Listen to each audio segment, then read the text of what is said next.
My fellow Barbadians, this has been a year that has tested the character of our nation as never before. We've been tested by the most severe economic crisis our country has ever had to endure.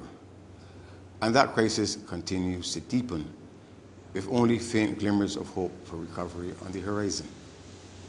The country has also had to deal with the trauma of the death of its leader in his prime.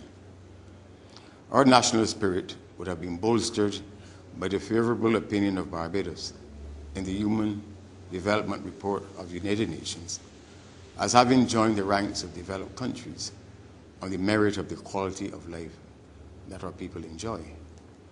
But that spirit would have been dampened by the negative judgments of rating agencies on the management of the country's economic affairs and the dim prospects that await us. And stresses and turmoil within some of our prominent national institutions have also added to the image of testing times. In many respects, therefore, it has been a very difficult year for Barbados and for many of our citizens.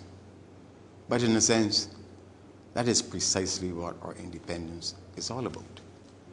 For our national anthem captures the essence of the matter when it envisions that we will have to cope in times of plenty and in time of need.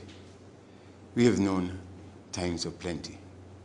We are now in a time of need.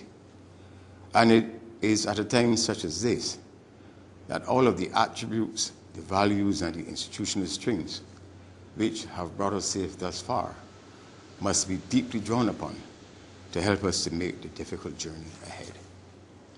Our principal national task as we look to the future is to put Barbados on the path to economic recovery. Our national genius in the past has always been to find the way to do a lot with a little. I am therefore convinced, deeply convinced, that once we continue to call upon that special Barbados spirit, there will be no task before us too difficult to accomplish, no mountain before us too high to climb. For it was once observed that you do not become the finest steel until you have gone through the hottest fires. I therefore have no doubt that we will come out of our national crisis stronger for the adjustments we would have had to make to convert our difficulties into opportunities. I am also convinced that once we remain faithful to the pursuit of the very best Barbados way of doing things, our best days are still ahead of us.